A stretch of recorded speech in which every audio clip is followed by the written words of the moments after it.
Adam Curley, the voice actor I'm interviewing today, is living proof that, although it might take years to build up the confidence, you can achieve your goals if you really set your mind to it. Adam is sharing with me his experience dubbing the main character in an anime, as well as other tidbits from his journey. Thanks for watching the episode. Tell me who you are and how you got involved in voice acting. I'm Adam Curley. I started voice acting 2 years ago, May of 2024. Voice acting was something that I had thought about doing when I was finishing college, which would have been 2021, but I got scared. The idea of voice acting scared me, and putting myself out there, and I had never really done anything creative at that point. I mean, I was a writer, but I never released anything. So I just put it off and was like, nope. I went to grad school. I got out of grad school. I was like, why don't I just go do voice acting? Just try it out. And I went on Casting Call Club and just started putting auditions out there, and then everything spiraled. So that's kind of how it started. But never acted before going in. And everyone's like, I've got a theater background and stuff like that. I did theater when I was in school. And I'm like, I didn't do that. So what is your degree in? Computer science undergrad, and then computer science with a little bit of cybersecurity in grad school. I put a tweet out before of my villain origin story, aka voice acting, and there's just a graph of job openings when I got out of college, which was going up, and then as soon as I finished grad school, it dropped like a rock. There's certain things that I do with my programming background that I have an entire spreadsheet that tracks all the stuff I do for voice acting, and I literally have written a script that track certain things, because I was like, there's nothing on Google Sheets that does what I want it to do, so I just wrote it myself. And so that's the one thing where I'm like, yay, I know how to program. I color code things, and so I made a script that literally counts the colors, so I know, and then I make my statistics based on the colors. When you were first starting off, what types of projects were you auditioning for through, you said, Casting Call Club? Yeah, Casting Call Club was all I knew how to use back then, or knew to use. I didn't have any resources at all, and I found it really hard to find resources for starting. But Casting Call Club was just the place that I went to. And it's funny when I mentioned being scared of voice acting, if you look at my casting call page, it literally says it was created in 2022, but I didn't start auditioning for 2 years.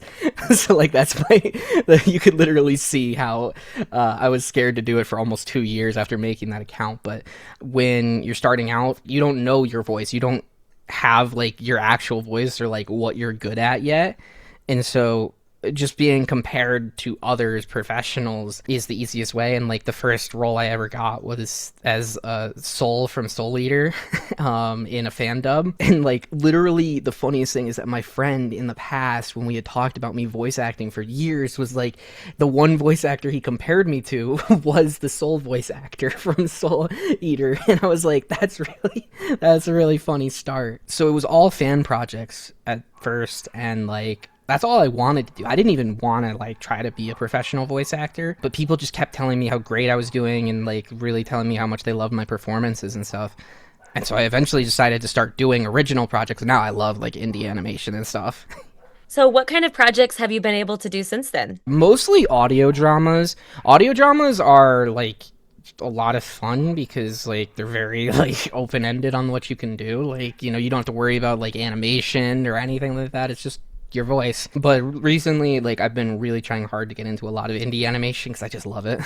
It's my favorite thing to audition for and be in. Being that I've only been doing this for 2 years, a lot of stuff that I'm in just hasn't come out yet. I've gotten into a few video games lately. Actually, my first role that I got a IMDb credit for was a video game visual novel, and then most recently I gotten my first anime, and I've been trying to do anime auditions and stuff. So tell me more about that. It was literally the second anime audition I had ever done. Literally that day that I got the email saying here's the role, I was asking for tips on anime auditions and stuff like that, and I even took an ADR class that day. I remember walking away from that class this was so much fun. I love this so much. It's too bad I don't have any anime roles. And then literally 4 hours later I get the email, and I was laying in my bed back there and with my phone above my head, and I literally dropped it. It was so cool, and all my friends, we joke about it now, the star of Do You Like Big Girls, Adam Curley, because it was also great to like get to do a main role as my first time ever, because a lot of people, they go in and they do Walla first, or they have smaller roles as like their first one. And for me, I just like come right out the gate. And they even told me that when we finished, they were like, congratulations, and like it's not normal to get like a main role right out the gate. What were some of the biggest things that you noticed that make dubbing different than some other voice acting styles? And did having the fan dubbing experience help you match A the little bit. flaps as you were, yeah, as you were recording? A little bit with that. Like I hadn't done fan dubbing in a long time before that, like about a year. I was a little out of practice, but a lot of my ADR experience I had done without like a visual. Like we had just gone over scripts and like here's an ADR script, here's and like practiced that. It was like taking the weights off when I got to actually like see what I was working with and see the flaps. When I was first thinking about doing anime, the thing that I was really scared about is I had no idea how that would go of like matching lip flaps and stuff like that. And then the first time I ever got training with it, they were like, so the scripts are written so that every syllable is a flap.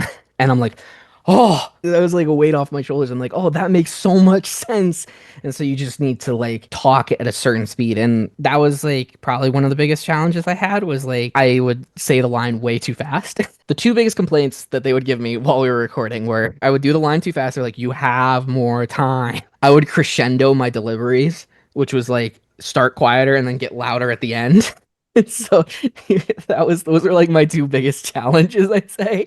It's one of those things where like you're gonna have fun doing something, and then you actually do it, and you're like, that was even better than I thought. What Yeah. else do you have as some goals that you want to accomplish with voiceover work? I don't have an agent right now. My goal is to really just keep climbing up the mountain. I want to do this as my full-time job and make a living off of voice acting is like my big goal. Really just to bring characters to life. When I think of like characters that I loved growing up as a kid, the performance that people would give is what made them so special.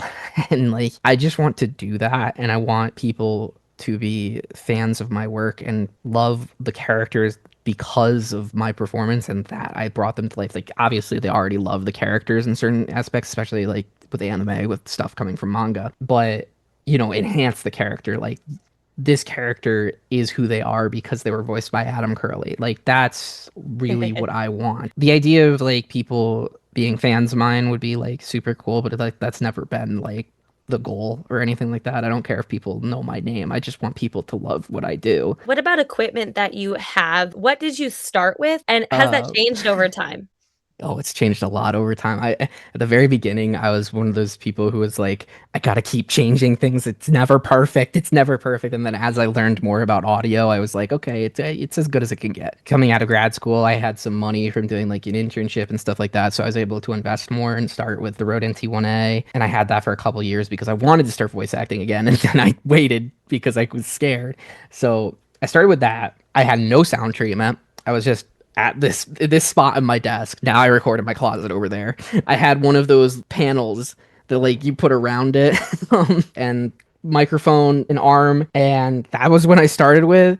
And then when I got my first screaming lines, I realized that was not going to work because you could literally hear the echo in my lines when I was recording in here.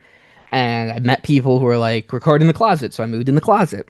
And then I was recording in the closet, and that was much better, but there's still things I could change.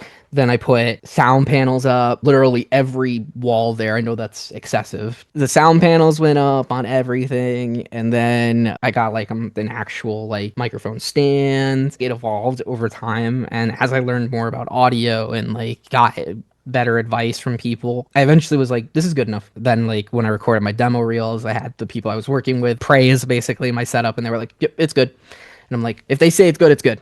What would be your advice for people who are scared to take that first step and try voice acting? I'm someone who for a long time was like a scared of criticism because like criticism, it can be scary, but it's like just go out there and do it. And for me, the motto that I have, or like the piece of advice that like I think really stuck with me, is like I'd rather know I'm bad at something than never know if I could have been good. I think that was always the thing, is like being scared that I wouldn't be good enough. And it's like there's no point in being scared if you wouldn't be good enough, because like it's much scarier to never know if you could have been and you could have done something. And now like 2 years later, I'm like, Man, I'm glad I did this. I wish I did it sooner. I wish I did it when I was in my early 20s, but now, hey, here I am. What is next for Adam Curley? Just continue the career and like get out there and try to find an agent, and otherwise just like keep getting roles and like, because that's the biggest piece of like advice that like you could possibly give is just keep going. I'm someone who like I always need to be doing something to feel like I'm progressing. So like even if it's like working on my website or like I said, working on like my spreadsheet that I have for all my voice acting stuff, you're always making progress if you're like, you have something to work on. It doesn't always have to be like I'm recording a new audition or I'm recording a line. Some people I've seen will be like, oh, record one audition a day. And I'm like, that's a little excessive. That's just my opinion. Sometimes it's good to just take a day. Thank you so much for your time. I Mhm. really appreciated the conversation. Thank you for inviting me. I had fun.